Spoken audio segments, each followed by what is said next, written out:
యెరయా సత్య సువార్త యుగాంతము 6వ ఎపిసోడ్ వీక్షిస్తున్నటువంటి ప్రియమైనటువంటి దేవుని బిడ్డలారా, మీ అందరికీ ప్రభు అయినటువంటి యేసుక్రీస్తు వారి నామంలో వందనాలు. ఒక్క నిమిషం ప్రార్థన చేసుకుందాము. మమ్మల్ని మిక్కిలిగా ప్రేమించిన మా పరలోకపు తండ్రి, అద్వితీయుడు మా దేవుడు, ఆలోచనకర్త, బలవంతుడు మా తండ్రి, సమాధానకర్త, మమ్మల్ని గడిచిన దినములన్నీ కాచి కాపాడారయ్యా. మీ పాదాలకు వేలాది వందనాలు తండ్రి.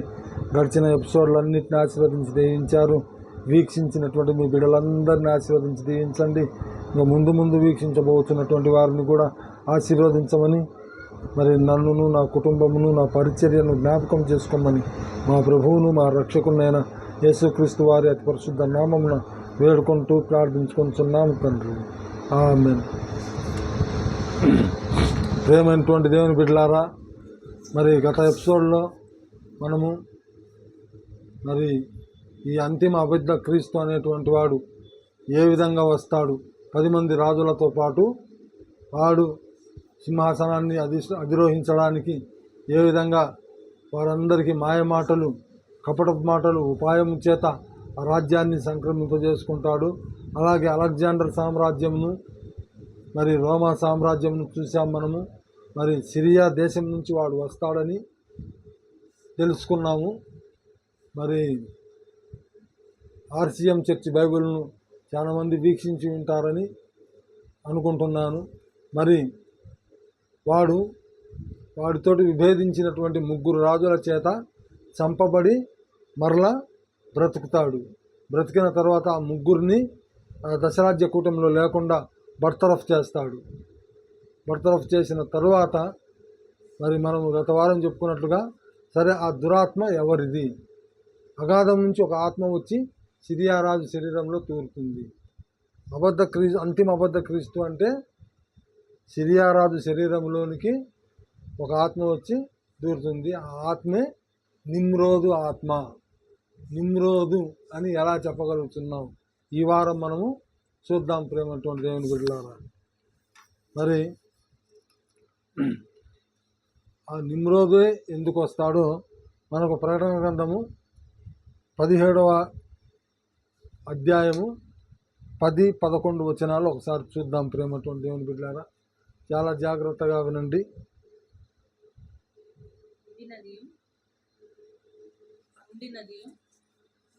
9 చదువునాను.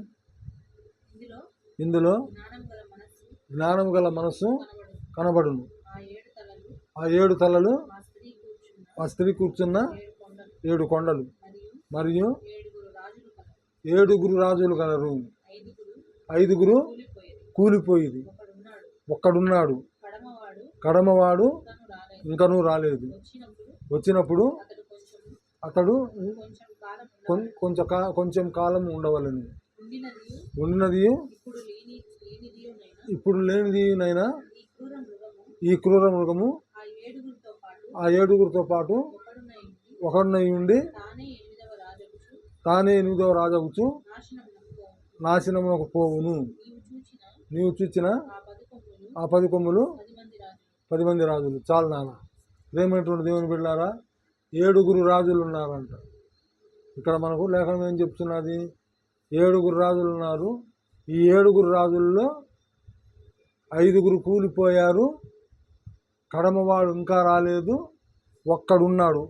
ఒక్కడున్నాడంటే ఆ ఒక్కడు రోమా సామ్రాజ్యం. నేను మీకు గతంలో చెప్పాను, 4 సామ్రాజ్యాలు ఉన్నాయి.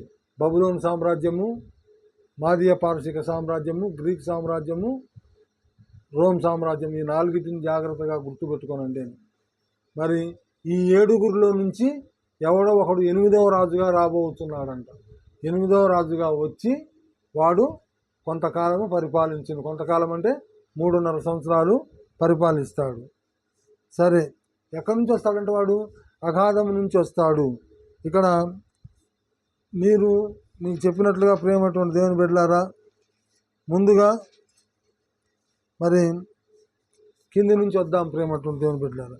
కడమవాడు ఇంకా రాలేదు అంటే 7వ రాజు, వాడు ఇంకా రాలేదు. 6వ రాజు అని ఒక్కడున్నాడు. వాడే రోమా సామ్రాజ్యంలో ఈ యోహాన్ గారు ఈ గ్రంథాన్ని రాశాడు కాబట్టి రోమా చక్రవర్తుల కాలంలో ఇది రాశాడు. అయితే 5 కూలిపోయారంట. ఆ పైన మనకు తెలిసిన 3 రాజ్యాలు ఉన్నాయి. ఏంటి అవి? గ్రీకు సామ్రాజ్యం కూలిపోయింది, మాదీయ పారసీక సామ్రాజ్యం కూలిపోయింది, మరి అలాగే బబులోను సామ్రాజ్యం కూలిపోయింది. 3 సామ్రాజ్యాలు మనకు కనపడుతున్నాయి. మరి మిగిలినటువంటి 2 సామ్రాజ్యాలు ఏమిటి అంటే ఇక్కడ మనం గమనించినట్లయితే ప్రేమటువంటి దేవుని బిడ్డలారా, ఈ 5 సామ్రాజ్యాలు ఇజ్రాయేలీలతోటి సత్సంబంధం కలిగి ఉండాలి. అది ఎలా కలిగి ఉన్నారో ముందు చూద్దాము. అయితే ఆ 2 సామ్రాజ్యాలు బబులోన్ సామ్రాజ్యం కంటే ముందుగా ఏ సామ్రాజ్యము మరి ఈ ఇశ్రాయేలుతో సంబంధం కలిగి ఉందో ఒకసారి చూద్దాం. నిర్గమాకాండం 12:40 చూడనాను. నిర్గమాకాండం 12:40.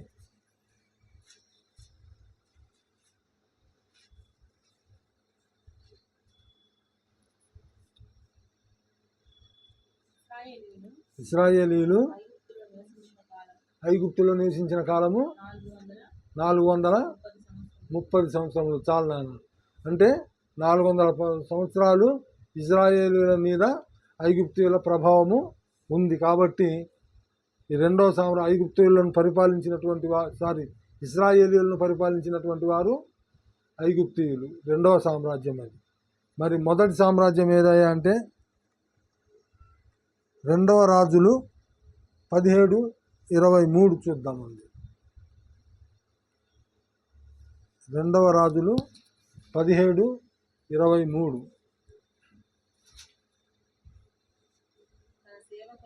తన సేవకులైన ప్రవక్తల ద్వారా యెహోవా సెలవిచ్చిన మాట చొప్పున ఆయన ఇశ్రాయేలు వారిని తన సముఖంలో నుండి వెళ్ళగొట్టింది. ఆ హేతు చేత వారు తమ స్వదేశంలో నుండి అష్షూరు దేశంలోనికి చెరగొనిపోబడిరి. చాలా నాన్న. అష్షూరు దేశము మొదటి దేశం. ఎవరండి దీని అష్షూరు రాజ్య స్థాపకుడు? నిమ్రోదు. మనకు ఆదికాండము 10వ అధ్యాయంలో ఉంటుంది. అష్షూరు సామ్రాజ్య స్థాపకుడు. దీని 10 చదువు. 10 చూడ ఒకసారి.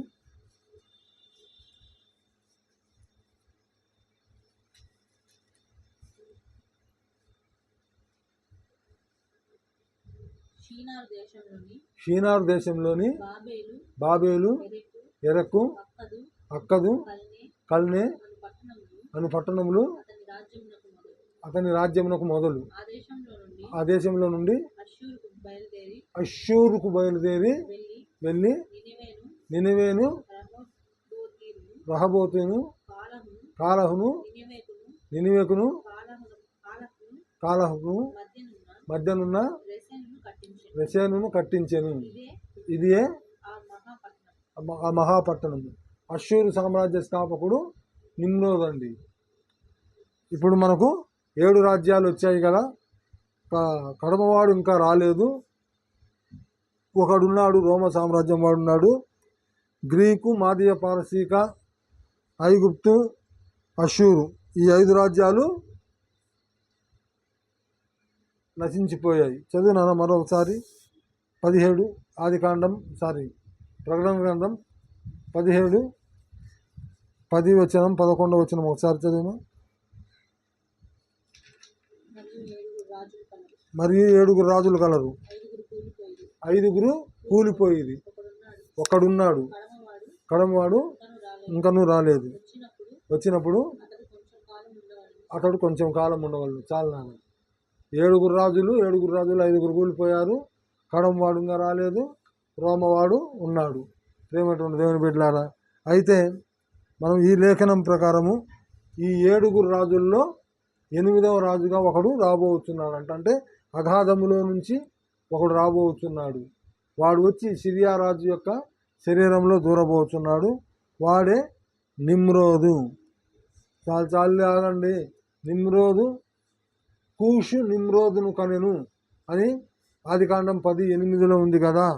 మరి మీరు ఎలా చెప్తున్నావు అనేటువంటి మాట అనొచ్చు. అయితే దాని గురించి మరలా చర్చిద్దాము.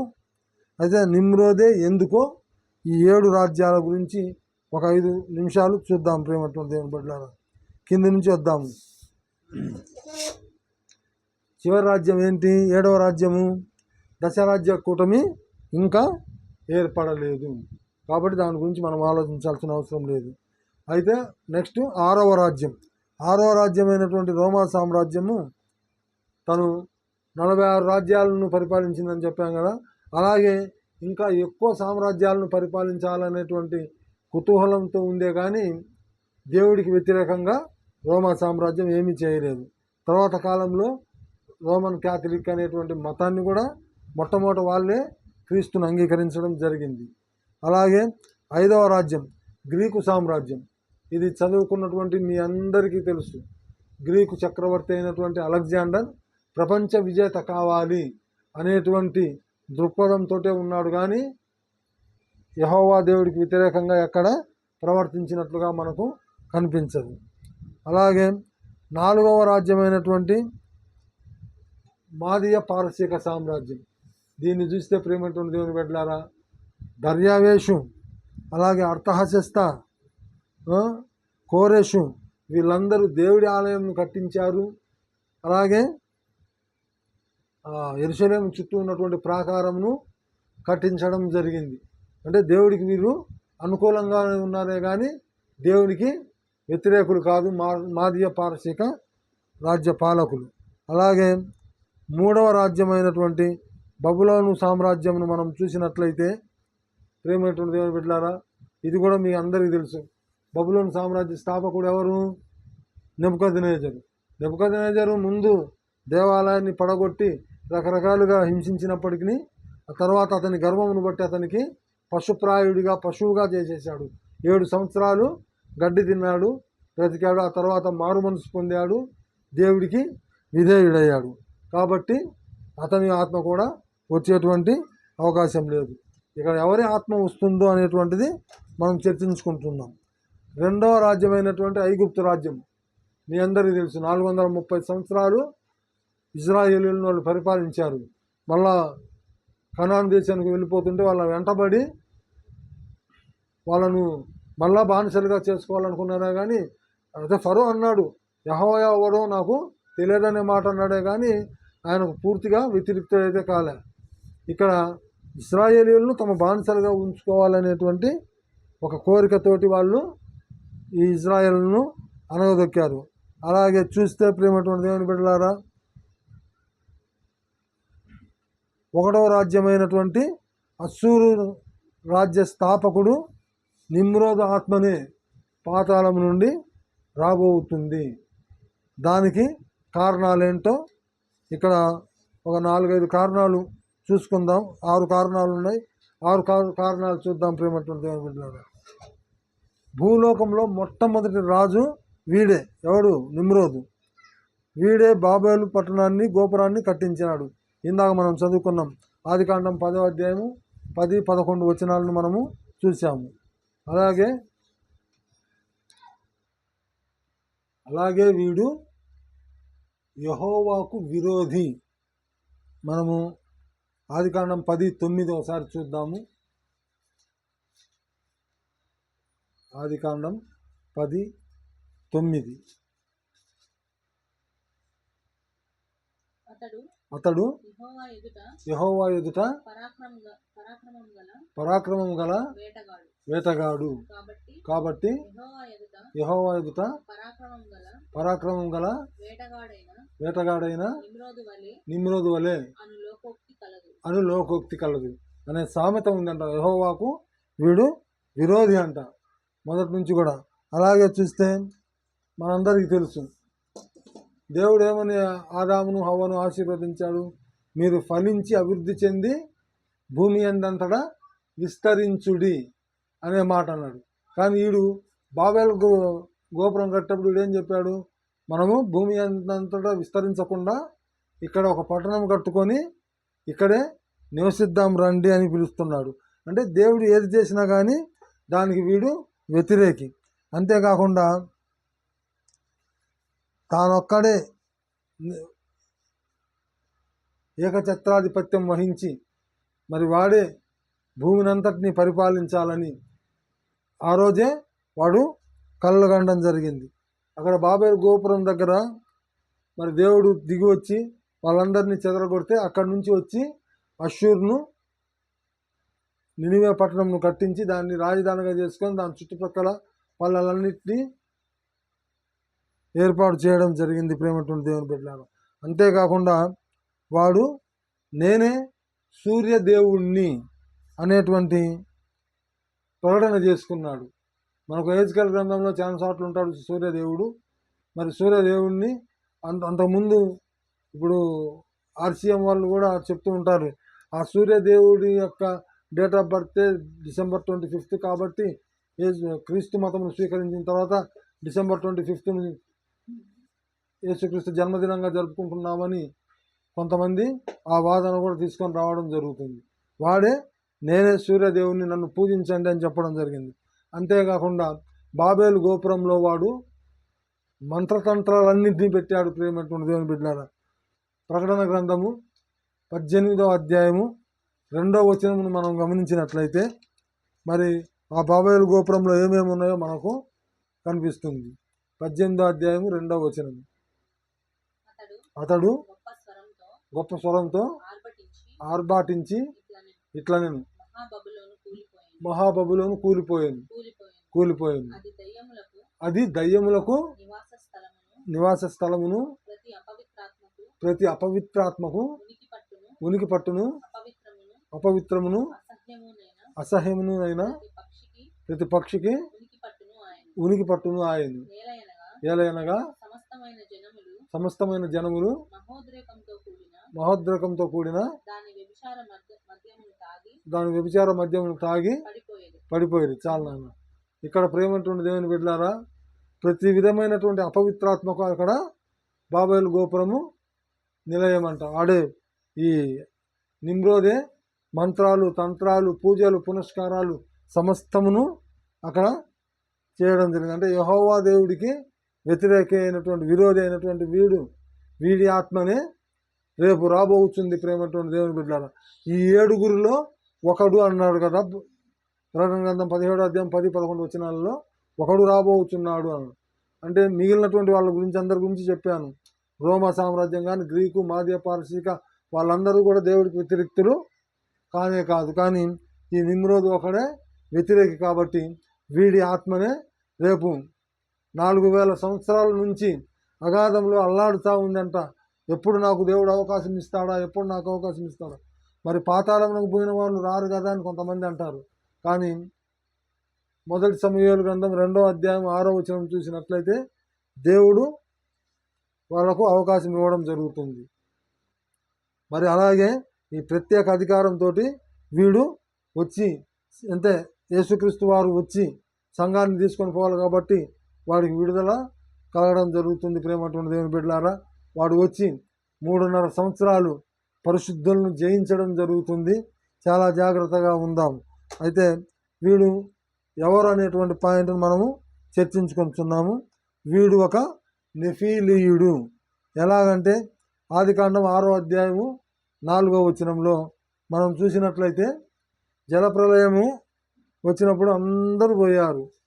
మరి అక్కడి నుంచి వచ్చారు. జలప్రలయంకు ముందు ఉన్నారు వీళ్ళు అన్నారు. చదువునానా 6:4 ఆదికాండం 6:4. ఆ దినములలో నెఫీలీలను వారు భూమి మీద ఉండేది, తరువాతను ఉండేది. చాలా నాన్న, తర్వాత కూడా ఉన్నారంట. అంటే జలప్రలయం ముందు ఉన్నారు, జలప్రలయం తర్వాత కూడా ఉన్నారు.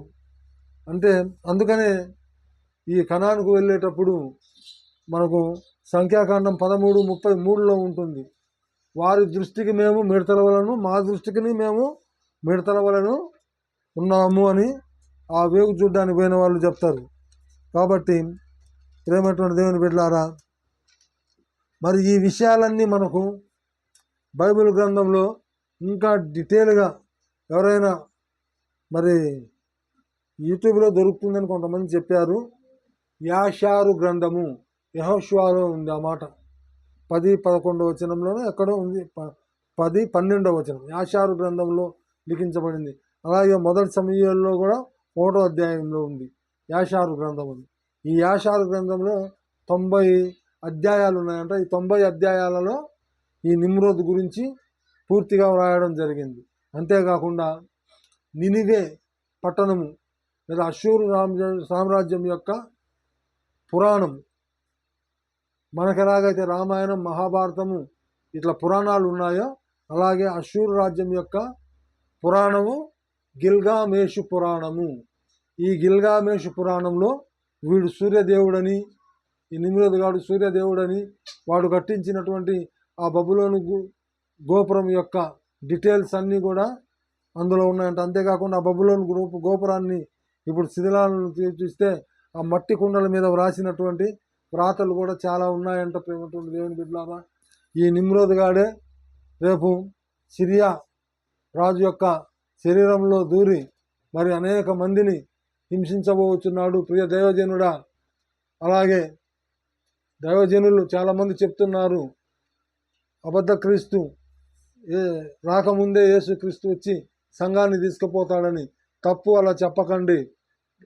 వాటి గురించి ముందు నేను ఇంకా చర్చిస్తాను. సహోదరులారా, వినేటువంటి వారులారా, జాగ్రత్తగా మెలకువగలిగి మరి బాప్తిస్మం లేని వారులారా త్వరగా బాప్తిస్మం తీసుకోనండి, మారు మనసు పొందండి, రక్షణ పొందండి. మరి వీడెవడు, ఈ నిమ్రోదు ఎవడు అనేటువంటిది, ఎవడేంటయ్యా కూషు కుమారుడు అని ఉంది కదా అంటారు కదా బైబిల్లో. కానీ కూషు కుమారుడు కాదు. ఎలా కూషు కుమారుడు కాదని నువ్వు చెప్తున్నావు అంటే, ఇప్పుడు యేసుక్రీస్తు వారిని ఏం చెప్తున్నారండి? దావీదు కుమారుడా, అబ్రహాం కుమారుడా అంటున్నారు కదా. మరి ఆయన దావీదు కుమారుడా? అలాగే వడ్లవాని కుమారుడా అంటున్నారు. వడ్లవాడు ఎవరు? యోసేపు గారు. యోసేపు గారు కుమారుడా? కాదు. మరియమ్మ కూడా ఏం చెప్తుంది? అయ్యా, ఆ యెరూషలేము దేవాలయంకు పోయినప్పుడు ఎక్కడికి పోయావు? నేనును నీ తండ్రిను నీ కోసము అలాడుచున్నామంటుంది. అలాగే ఇక్కడ కూడా కూషు కేవలము నామమాత్రంగా మాత్రమే ఉన్నాడు. చాలా రెఫరెన్సులు ఉన్నాయి ప్రేమటువంటి దేవుని బిడ్డలారా. మత్తయి సువార్త 1:11లో యోషియా అనేటువంటి ఒకడు యెకన్యాను అతని సహోదరులను కనెను అని ఉంటుంది. అలాగే మొదటి దినవృత్తాంతంలో పోతే యెహోయాకీం కుమారులో యెకన్యా అనువాడు ఒకడు ఉండెను. ఇట్లా చాలా ఉన్నాయి. అంటే అలాగే మన అర్థమయ్యేది చెప్తాను. మన యొక్క లాబాను తన మనుమలను ఏమంటాడు? నా కుమార్తెలను నా కుమారులను నేను ముద్దు పెట్టుకోకుండా తీసుకుపోతున్నావే నువ్వు యాకోబు అనే మాట అంటాడు. అంటే కుమారుడు అంటే ఇక్కడ స్వచ్ఛందంగా కుమారుడే కాదు. అలాగే సౌలు కూడా అంటాడు దావీదును, నాయనా కుమారుడా దావీదా స్వరము నీదేనా అని. ఇట్లా మనం చూసుకుంటూ పోతే ప్రేమటువంటి దేవుని బిడ్డలారా, కూషు నిమ్రోదును కన్నంటే అది చెల్లలేదు. ఎవరు ఎలా కన్నాడో మనం చూద్దాము. ప్రేమటువంటి దేవుని బిడ్డలారా,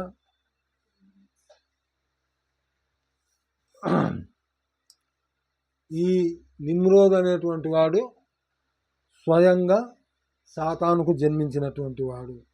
ఎలాగా అంటే ప్రేమటువంటి దేవుని బిడ్డలారా, ఆదికాండం 6వ అధ్యాయంలో మరి దేవదూతలు నరుల కుమార్తెలతో పోయినప్పుడు దేవుని కుమారులు, అది మనకు చాలా పెద్ద సబ్జెక్టు. మరి సమయం ఏమో సరిపోవడం లేదు. సరే, ఏదైనా కానీ త్వరగా ముగిస్తాను. ఏంటంటే మరి దేవుని కుమారులు అంటే యోబు 1:6లో ఉంటుంది ఫుట్ నోట్స్లో. దేవుని కుమారులు అంటే దేవదూతలే. దేవదూతలు అదే భూలోకానికి వచ్చి నరుల కుమార్తెలను వివాహం చేసుకున్నారు. అయ్యా, ఈ ప్రకటన మత్తయి సువార్తలో ఉంది, దేవుని కుమారులుగా ఉంటారు, దేవదూతల వలె ఉంటారు, 22:30లో ఉంది అని కొంతమంది వాదిస్తారు. అయితే మరి యూదా పత్రికలో ఒక మాట ఉంటుంది, తమ ప్రధానత్వమును నిలుపుకొనక కిందికి దిగి వచ్చినటువంటి దేవదూతల వలె సొదొమ గొమొర్ర ప్రజలు వ్యభిచారం చేసిరి అనేటువంటి మాట ఉంటుంది. చూడండి, తర్వాత మీరు యూదా పత్రికలో 1వ అధ్యాయం ఉంటుంది, 6వ వచనంలోనే, అక్కడ 6, 7, 8 వచనాలలో ఉంటుంది. మరి వ్యభిచారం చేసిన వారు సంసారం చేయడానికి పనికిరారా? సహోదరులారా, ఒక్కసారి ఆలోచన చేయండి. దేవుని కుమారులు నరుల కుమార్తెలతో పోయినప్పుడు అది అక్షరాల జరిగింది.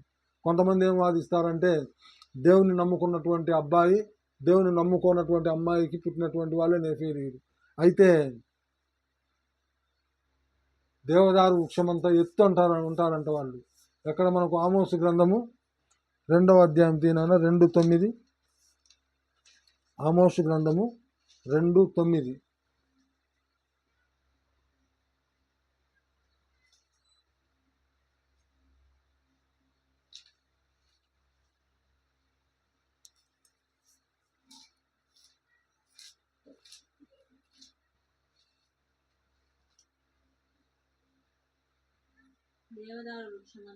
దేవదారు వృక్షమంతా ఎత్తైన వారును సింధూర వృక్షమంతా బలము గలవారునగు అమోరీయులను వారి ముందర నిలవకుండా నేను నాశనం చేస్తాను కదా. చాలా నాన్న. దేవదారు వృక్షమంతా ఎత్తు. నాన్న అపేపరిస్థితి. దేవదారు వృక్షమంతా ఎత్తు, సింధూర వృక్షమంతా బలము. మరి మీ కొరకు జిరాక్స్ కూడా అదే తీసురా. అదే ఫస్ట్ పట్టుకుంది.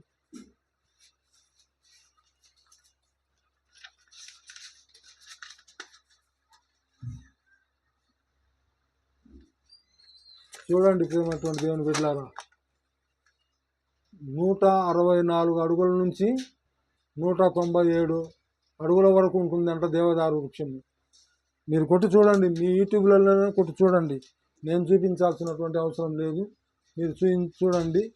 మరి అంత ఎత్తున్నటువంటి వీడు జన్మించడం అంటే దేవదూతలకు జన్మించినటువంటి వాడు కాబట్టి వాడు ఆ విధంగా అంత ఎత్తున్నటువంటి వాడు యెహోవాకు వ్యతిరేకంగా ఉన్నాడు. అయితే వీడు స్వయంగా సాతానుకి ఎలా జన్మించాడో, మరి ఆ దేవదూతలు మొదట వచ్చినటువంటి దేవదూతలు మరి జలప్రలయంలో కొట్టుకొని పోతే నెఫీలీయులు, రెండోసారి మళ్ళా వీడు వచ్చి మరి కామరూప ధారణ అనేటువంటి వరం వాళ్ళకు ఉంటుందంట. అంటే ఏ మనిషి రూపంలోకి మారాలనుకుంటే ఆ మనిషి రూపంలోకి మారిపోయి మరి కూషు రూపంలోకి తను మారిపోయి కూషు భార్యతో కలిసినప్పుడు మరి నిమ్రోదు జన్మించాడు. మరి మనకు లేఖనాధారాలు ఏమిటి అంటే 2వ తెస్సలోనిక పత్రిక 2వ అధ్యాయము 3-4 వచనాలు ఒకసారి చూద్దాం ప్రేమటువంటి దేవుని బిడ్డలారా.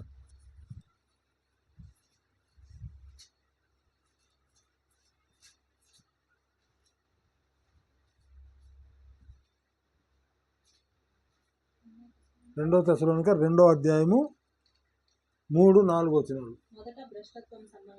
మొదట భ్రష్టత్వం సంభవించి నాశన పాత్రుడగు చాలా పాప పురుషుడు నాశన పాత్రుడగు. ఫుట్ నోట్స్లో ఒకసారి చూడండి ప్రేమటువంటి దేవుని బిడ్డలారా. నాశన పాత్రుడు అనే దానికి నాశన పుత్రుడు అంటే నాశనముకు పుట్టినటువంటి వాడు ఏం చేయాలి? చదువు నాన్న. బయలుపడితేనే కానీ ఆ దినం రాదు. ఏది దేవుడు అనబడును, ఏది పూజింపబడును దాన్నంతటిని ఎదిరించుచు దానికంతటి పైగా వాడు తను తానే హెచ్చించుకొనుచు తాను దేవుడునని తన్ను కనపరుచుకొనుచు దేవుని ఆలయంలో కూర్చుండును. కనుక ఏ విధంగానైనా ఎవడును మిమ్మును మోసపరచనీయకుడు. చాలు నాన్న. ఏమంటారు దేవుని బిడ్డలారా? మరి నాశన పుత్రుడు అంటే నాశనము నాకు పుట్టినవాడు ఎవడు? సాతాను నాశనమా? ఎస్, సాతాను నాశనమే. ఎలా? ప్రకటన గ్రంథం 9వ అధ్యాయం 11వ వచనం. ప్రకటన గ్రంథం 9వ అధ్యాయము 11వ వచనం.